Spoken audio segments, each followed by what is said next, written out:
దేవుని నామానికి స్తోత్రములు. మీ అందరికీ కూడా ప్రభు పేరిట వందనములు తెలియజేస్తూ ఉన్నాను. మరి దేవుని కృపను బట్టి మనందరం కూడా బ్రతికి ఉన్నాము. చాలా సంతోషంగా ఉన్నాం ఈ రోజున. ఆయన కృప వల్లనే మనం బ్రతికి ఉన్నాము. ప్రియా దేవుని బిడ్డలారా, ఈ వాక్యాలు వినండి, దాని ప్రకారం మీరు నడుచుకోండి. ఇవాళ దేవుని యొక్క వాగ్దానం మనం చూస్తే మొదటి రాజుల గ్రంథము 5వ అధ్యాయము మనం తీసినట్లయితే, మొదటి రాజుల గ్రంథము 5వ అధ్యాయము 4వ వచనం చూస్తే, 4వ వచనంలో మధ్యలోంచి మనం చూస్తే కనుక, ఇప్పుడు శత్రువు ఒకడును లేకుండాను అపాయం ఏమీ కలగకుండాను నా దేవుడని యెహోవా నలుదిశలను నాకు నెమ్మది దయచేసి ఉన్నాడు. చూస్తే దేవుని యొక్క వాగ్దానము నలుదిశల దేవుడు ఏంటంట నెమ్మది కలుగు చేశాడంట. శత్రువుల అపాయము కానీ ఎవరి యొక్క శోధన కానీ ఏది కూడా లేకుండా దేవుడు చేస్తున్నాడు. ఎంత గొప్ప వాక్యం చూశారు కదా. మనం కూడా ఈ లోకంలో కొన్ని వాటి కొరకు ప్రయాసపడుతూ ఉంటాము, స్ట్రగుల్ అవుతూ ఉంటాం, చాలా డిప్రెషన్లోకి వెళ్తూ ఉంటాం. ఎందుకు ఇది జరగడం లేదు? కొంతమందికి ఫైనాన్షియల్గా, ఆర్థికంగా శ్రమ పడుతూ ఉంటారు. ఇంట్లో పోషించుకోవాలి కదా, ఆహారం ఎక్కడి నుంచి తేవాలి, అవసరతలు ఎట్లా తీరుతాయి. మరి విద్యార్థులకేమో చదువులో, స్టడీస్లో కదండి ఎలా ముందుకు వెళ్ళాలి, ఎలా చదువుకోవాలి అని చెప్పేసి ఆ యొక్క బాధ కానీ ఇబ్బంది కానీ ఉంటూ ఉంటుంది కదండి.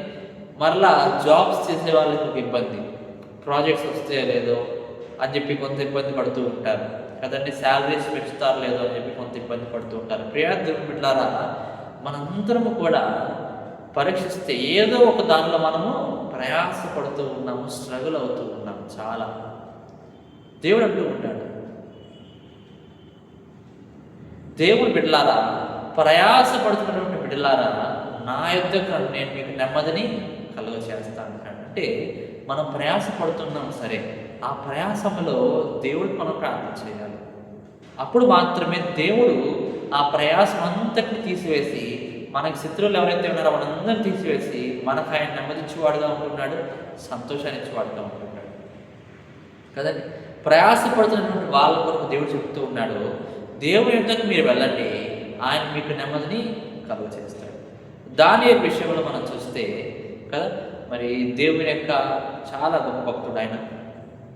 మంచిగా భయభక్తులు కలిగి నీతిమంతుడుగా నిజాయితీపరుడుగా ఉన్నటువంటి వ్యక్తి దానియేలు కదండి.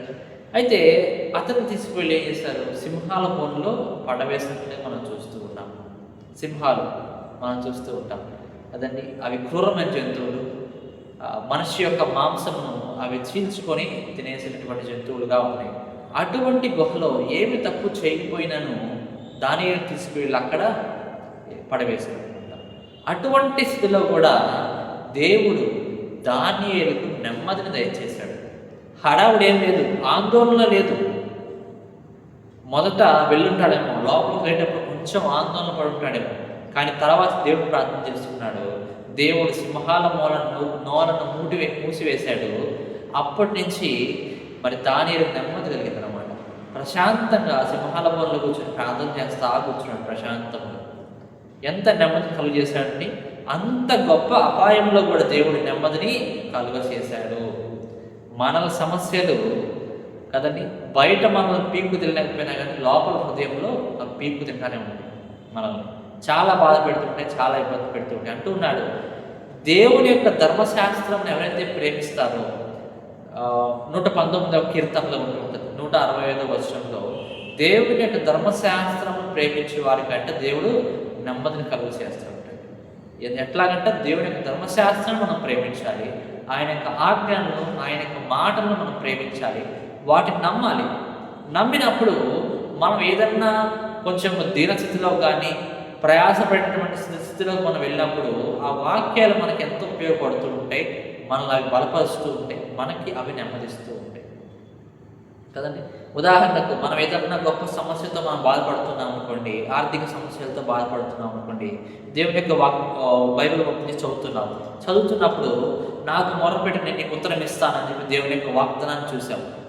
చూడగానే ఎంత మంచి వాగ్దానం, నిజంగా దేవుడు ప్రార్థించాను, దేవుడు మనకు ఉత్తరం ఇస్తాడు అని చెప్పి నీలో ఒక సంతోషం, తెలియని సంతోషము, తెలియని నెమ్మది దేవుని యొక్క వాక్యం నీలో ఇస్తూ ఉంటుంది. ఆ విధంగా దేవుని యొక్క ధర్మశాస్త్రం మనం ప్రేమించాలి, ఆయన యొక్క వాక్యాలను మనం ప్రేమించాలి. అప్పుడే దేవుడు మనకు నెమ్మదిని కలుగజేస్తాడు, మన జీవితాల్లో నెమ్మది వచ్చింది అనమాట. ఇంకా మనం చూస్తే 94వ కీర్తనలో ఒక మాట ఉంటూ ఉంటుంది. 94వ కీర్తన 19వ వచనం మనం చూస్తే, 94వ కీర్తన 19వ వచనం మనం చూస్తే, నా అంతరంగమందు విచారములు హెచ్చగా నీ గొప్ప ఆదరణ నా ప్రాణములకు నెమ్మది కలుగజేసింది. అంతరంగంలో విచారములు ఎక్కువైపోయినాయట. ఏమండి, మనకు కూడా అంటూ ఉంటాయి కదా, అంతరంగంలో విచారాలు ఎక్కువైపోతూ ఉన్నాయి. అయితే దేవుని యొక్క మనం చూస్తే గొప్ప ఆదరణ నెమ్మదిని కలుగజేసింది నా ప్రాణానికి అని చెప్పి గొప్ప వాక్య భాగం చదివిస్తున్నాను. ప్రియా దేవుని బిడ్డలారా, దేవుని యొక్క వాక్యాలు, దేవుని యొక్క ఆదరణ అవి ఎంతో గొప్పవి. ఆయన వాక్యాలు విని దాని ప్రకారం మనం పాటిస్తూ వైభక్తులు కలిగి ఉన్నామనుకోండి, మనం చెప్పనవసరం లేదు, దేవుడే మనల్ని ఆదరిస్తాడు. ఆయన మన జీవితానికి ఆయన నెమ్మది కలిగేవాడుగా ఉంటున్నాడు. నువ్వు చేయవలసిన పని ఏంటి? ధర్మశాస్త్రమును, దేవుని యొక్క వాక్యాలను నువ్వు దేవుణ్ణి ప్రేమించినప్పుడు మాత్రమే దేవుణ్ణి ప్రేమించామనుకోండి, నీకు ఏవైతే కనుక సమస్యలు, ఇబ్బందులు ఉన్నాయో అవన్నీ కూడా దేవుడు తీసివేస్తాడు. ఎందుకు? నువ్వు ఆయన పట్ల చూపిస్తున్నావు కాబట్టి ఆయన నీ పట్ల ప్రేమ చూపిస్తాడు.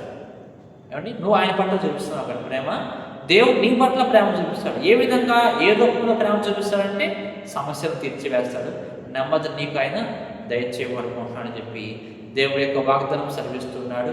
శత్రువుల నుంచి, నలుదిక్కుల నుంచి నీకు నెమ్మది వస్తుందంట. ఒక దిక్కు కాదు, నలుదిక్కుల నుంచి నీకు దేవుడు సహాయాన్ని పంపిస్తాడు, నెమ్మదిని నీకు కలుగ చేయవాడుగా ఉంటాడని చెప్పి దేవుని యొక్క వాగ్దానం సెలవిస్తున్నది. దేవుడి యొక్క వాగ్దానం దీవించి ఆశీర్వదించును గాక. ఆమేన్.